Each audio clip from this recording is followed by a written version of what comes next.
Hello and welcome to बिटेनिंग। साथ में मिलकर शुरू करते हैं जिंदगी की दूसरी नींव। तो आज की जो ताज़ा खबर है उसको हम फिर से हमेशा की तरह स्क्रीन को शेयर करके कवर करते हैं, ठीक है?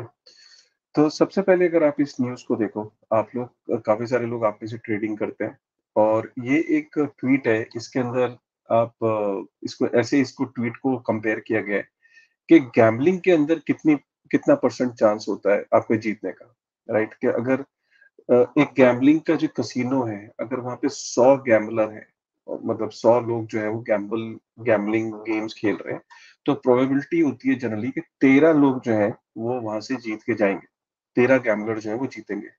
लेकिन वही अगर हम डे ट्रेडिंग में देखें, यही फ़ॉर्मूला अपनाएँ, तो रिसर्च ने ये पाया कि 100 ट्रेडर में से सिर्फ़ 1 आदमी जो है वो मार्केट को बीट कर पाता है। तो इसका मतलब क्या है कि कहने को तो गैम्बलिंग भी गलत है, कैसीनो भी गलत है, लेकिन डे ट्रेडिंग उससे भी ज़्यादा खतरनाक है। मतलब उससे भी ज़्यादा गई-गुज़री चीज़ है और उससे भी कम प्रोबेबिलिटी है कि कैसीनो के अंदर 13% चांसेज़ हैं, लेकिन कैसीनो के जो गैम्बलिंग है उसमें 13% चांस है, लेकिन जो डे ट्रेडिंग करते हैं, उसमें 1% चांस होता है कि आप मार्केट को बीट कर सकते हो। तो इसलिए डे ट्रेडिंग आप तभी करें जब आप बिल्कुल श्योर हैं, क्योंकि लोगों को सुन के कि मैं डे ट्रेडिंग कर लूँगा, सुबह खरीदूँगा, शाम को बेच दूँगा, ये बहुत ही डिफ़िकल्ट टास्क है। मतलब ज़्यादातर लोग इसमें हारते ही हैं और ये डेटा आपके पास है, ये काफ़ी रिलायबल सोर्स है और यहाँ पे 18,000 गैम्बलर्स के ऊपर ये सर्वे हुआ और उनको चेक किया गया और डे ट्रेडिंग को देखा गया,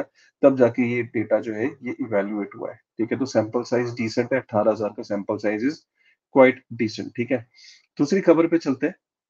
आपने इन्फ्लेशन को देखा होगा कि इन्फ्लेशन दिन-प्रतिदिन जो है वो बढ़ती चली जा रही है। अगर मैं आपको कॉन्टिनेंट वाइज़ अगर मैं आपको दिखाऊँ तो अफ्रीका के अंदर 2014 में 7% इन्फ्लेशन होता था, आज 15% है, डबल हो गया। मतलब अ, आप ये लेके चलो 9 सालों के अंदर। लैटिन अमेरिका में 5% होता था, 13% हो गया। मिडल ईस्ट के अंदर 5% होता था, 12% हो गया। वर्ल्ड वाइड पूरी दुनिया में 3% था और डबल हो चुका है इन्फ्लेशन 7%। यूरोप में 6%, एशिया में 6% और नॉर्थ अमेरिका में 4.5%।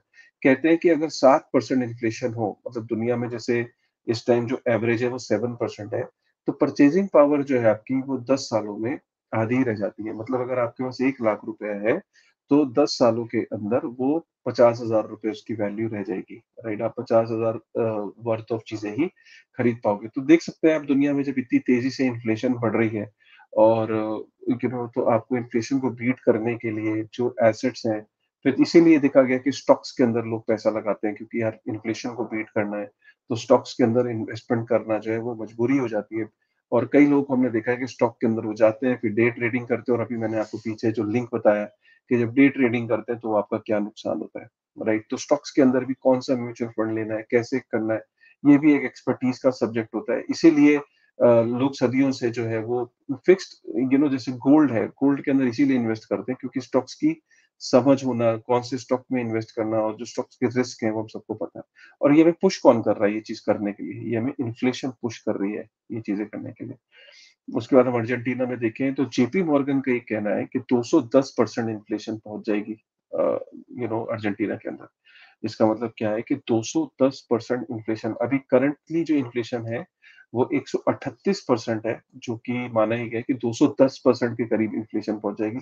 और यही कारण है कि अर्जेंटीना में इस वक़्त जो प्रेज़िडेंट है की जो दौड़ में जो मिले ही है, वहाँ पे एक कैंडिडेट है जो कहता है कि मैं सेंट्रल बैंक को खत्म कर दूँगा अर्जेंटीना में, मैं बिटकॉइन को जो है लीगल टेंडर कर दूँगा अर्जेंटीना में। वो किसी ने नहीं सोचा था कि वो प्रेज़िडेंट के इलेक्शन में सेकंड नंबर पे चल रहे हैं और जिनका कोई प्रायर एक्सपीरियंस नहीं है, कोई फैमिली से कोई पॉलिटिशियन नहीं है।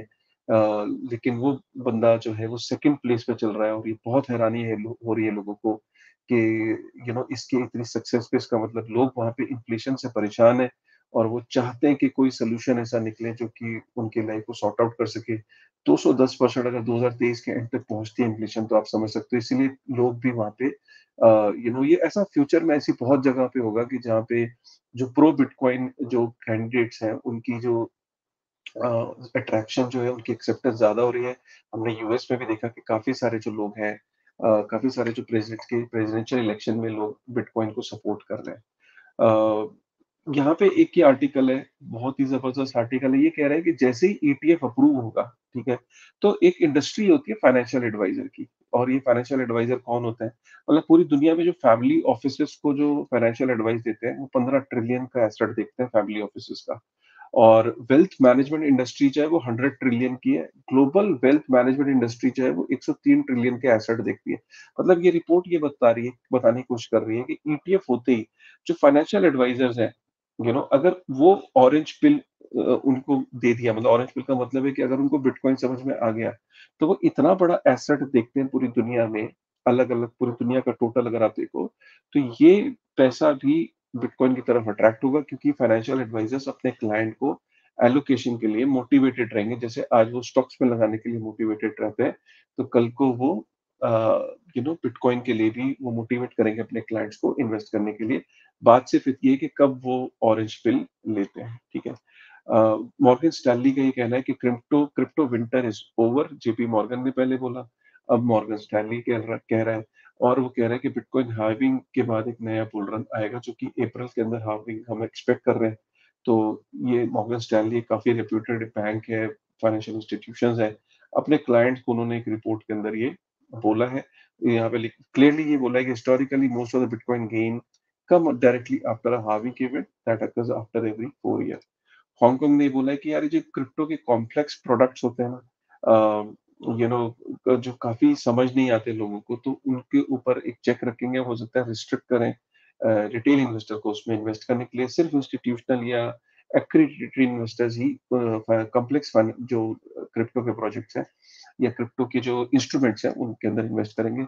भूटान जो है वो happiest nation of the earth है, वो national digital identity on blockchain launch करने जा रहा है। तो भूटान को हमने देखा कि पीछे वो बिटकॉइन की माइनिंग में भी इंटरेस्टेड थे। अभी पब्लिक ब्लॉकचेन पे करते हैं, ये देखने वाली बात है। मेरे ख्याल से पब्लिक ब्लॉकचेन पे ही करेंगे क्योंकि उन्होंने जब वो कहीं न कहीं भूटान एक क्रिप्टो फ्रेंडली नेशन लग रहा है। तो ऐसा लगता है कि नेशनल डिजिटल आइडेंटिटी जो कि बहुत जल्दी ये लॉन्च करने वाले हैं, तो ये हो सकता है पब्लिक ब्लॉकचेन पे करें। इस पे हमारी नज़र बनी रहेगी। कोइनडेस्क का ये कहना है कि गोल्ड ऑफर्स बुलिश न्यूज़, जो गोल्ड के अंदर जो प्राइस इंक्रीज हो रहा है, तो इससे लगता है कि गोल्ड को एक हेज अगेंस्ट द रिस्क माना जाता है अनसर्टेनिटीज में, उसी तरीके से बिटकॉइन के अंदर जो ये बुलिश सेंटीमेंट बना है, तो लोग कहीं ना कहीं they are moving towards bitcoin in the time of uncertainties just like gold. तो ये था आज का ताज़ा खबर। आई एम श्योर कि आपको ये खबर पसंद आई होगी। थोड़ी-सी चंद न्यूज़ थी लेकिन आपको ये एक आइडिया लग गया कि किस तरीके से inflation is eating the world और जो इन्फ्लेशन है ऑलमोस्ट डबल हो चुकी है। दुनिया में इन्फ्लेशन एवरेज 7% है और अगर 7% इन्फ्लेशन है तो वो आपके पैसे को 10 साल में आधा कर देती है। तो आपने अगर कोई आज आपके पास पैसा है और आपका पैसा आइडल पड़ा है और कहीं आपने उसको अगर काम पे नहीं लगाया, काम पे लगाने का मतलब है अगर आपने इन्वेस्ट नहीं किया तो 10 साल में वो पैसा आधा हो जाएगा। तो ये देखने वाली बात है और किस तरीके से अर्जेंटीना और इन जगहों पे जो लोग हैं, वो कोशिश कर रहे हैं, तलाश कर रहे हैं ऐसे लीडर्स की, जो उनको इस सिचुएशन से निकाल सकें, राइट? चलिए, तो कैसा लगा आज का शो? प्लीज़ डू कमेंट और लाइक करेगा, सब्सक्राइब करेगा। मिलते हैं फिर एक और क्रिप्टो की ताज़ा खबर में बहुत जल्दी। Thank you very much.